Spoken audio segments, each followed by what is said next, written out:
देश के पूर्व प्रधानमंत्री मनमोहन सिंह ने देश की अर्थव्यवस्था पर और देश की राजनीति पर गहरी छाप छोड़ी है। आज अगर भारत की अर्थव्यवस्था तेज गति से दौड़ रही है तो उसके पीछे मनमोहन सिंह का बहुत बड़ा योगदान रहा है। देश में आर्थिक उदारीकरण से लेकर मनरेगा तक मनमोहन सिंह ने ऐसे कई काम किए जिसकी वजह से देश उन्हें हमेशा याद करेगा। रिजर्व बैंक के गवर्नर, वित्त मंत्री, योजना आयोग के उपाध्यक्ष समेत कई अहम पदों पर रहने वाले मनमोहन सिंह भारत के प्रधानमंत्री पद तक पहुंचे। जब देश अर्थव्यवस्था से जूझ रहा था तब उन्होंने आर्थिक सुधार कर देश को गड्ढे से बाहर निकाला। 1991 में उन्होंने देश के शुरू किए गए एलपीजी रिफॉर्म में अपना महत्वपूर्ण भूमिका निभाया।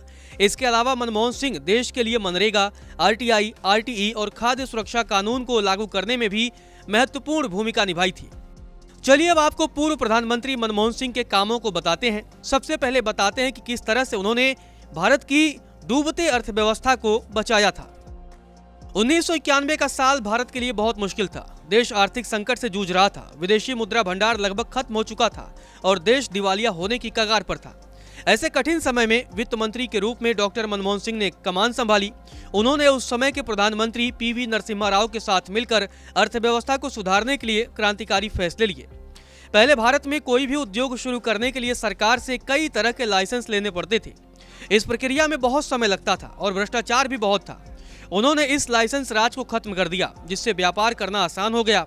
उन्होंने आयात और निर्यात पर लगे प्रतिबंधों को कम किया, जिससे विदेशी कंपनियों के लिए भारत में व्यापार करना आसान हो गया।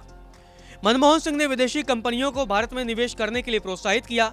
इससे देश में नई तकनीक आई, रोजगार बढ़ा और अर्थव्यवस्था मजबूत हुई। मनमोहन सिंह की अगुवाई में इन सुधारों को आर्थिक उदारीकरण के नाम से जाना जाता है। आपको बता दें, मनमोहन सिंह का दूसरा फैसला था नरेगा, जिसे अब मनरेगा के नाम से जाना जाता है।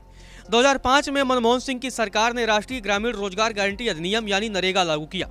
इस योजना के तहत ग्रामीण इलाकों में रहने वाले हर परिवार को साल में कम से कम 100 दिन की मजदूरी की गारंटी दी गई। अगर सरकार 100 दिन का काम नहीं दे पाती थी तो उसे बेरोजगारी भत्ता देना पड़ता था। इस योजना से ग्रामीण इलाकों में गरीबी कम हुई और लोगों का शहरों की ओर पलायन भी कम हुआ।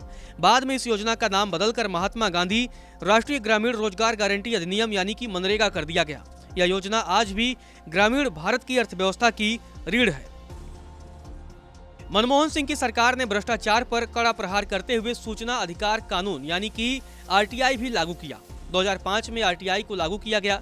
यह एक क्रांतिकारी कानून था जिसने आम आदमी को सशक्त बनाया। इस कानून के तहत भारत का कोई भी नागरिक किसी भी सरकारी विभाग से जानकारी मांग सकता है।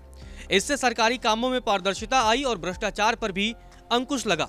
सरकारी अधिकारियों को अब पता था कि उनके काम पर जनता की नजर है, इसीलिए वे ज्यादा जिम्मेदारी से काम करने लगे। 2008 में अमेरिका के साथ परमाणु समझौता करके मनमोहन सिंह ने देश को ताकतवर बना दिया। भारत अमेरिका परमाणु समझौते के तहत भारत को अपनी ऊर्जा जरूरतों को पूरा करने के लिए परमाणु तकनीक और ईंधन मिलने का रास्ता खुल गया। भारत ने परमाणु अप्रसार संधि यानी एनपीटी पर हस्ताक्षर नहीं किए, फिर भी यह समझौता हुआ। यह डॉक्टर मनमोहन सिंह की कूटनीतिक सफलता थी। इस समझौते से दुनिया में भारत का कद बढ़ा और भारत को एक जिम्मेदार परमाणु शक्ति के रूप में मान्यता मिली। इस समझौते ने भारत के विकास को नई गति दी। आर्थिक स्थिति पर डमाडोल होते देश को संभालने वाले डॉक्टर मनमोहन सिंह ने देश के गरीबों के लिए बहुत कुछ किया है। साल 2013 में उन्होंने देश के गरीब लोगों के लिए खाद्य सुरक्षा को सुनिश्चित करने के लिए राष्ट्रीय सुरक्षा अधिनियम लागू किया। उन्होंने केवल भारत ही नहीं बल्कि वैश्विक स्तर पर इस मुद्दे को उठाकर लोगों को खाद्य सुरक्षा अधिनियम देने की वकालत की। देश की अर्थव्यवस्था के लिए बेहद संजीदगी के साथ काम करने वाले डॉक्टर मनमोहन सिंह ने किसानों के लिए भी बहुत काम किया है। अपनी सरकार के दौरान उन्होंने कृषि संकट को दूर करने के लिए करीब 60,000 करोड़ रुपए की कर्ज माफी करके किसानों को राहत दी थी। देश में कई सुधारों की नींव रखने वाले मनमोहन सिंह को कई बार तीखी आलोचनाओं का भी शिकार होना पड़ा।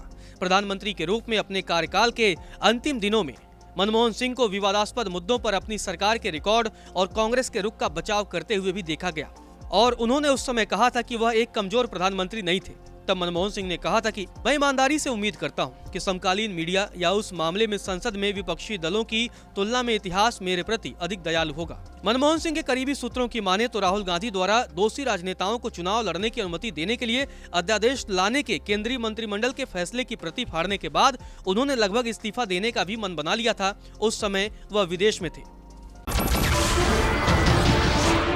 नमस्कार, मैं हूं मानक गुप्ता। अगर आपको हमारा ये वीडियो पसंद आया हो तो इसे लाइक और शेयर जरूर करें और हां, हमें सब्सक्राइब और फॉलो करना ना भूलें। ताकि आप देश और दुनिया की कोई खबर मिस ना करें। तो जुड़े रहिए हमारे साथ और देखते रहिए News 24।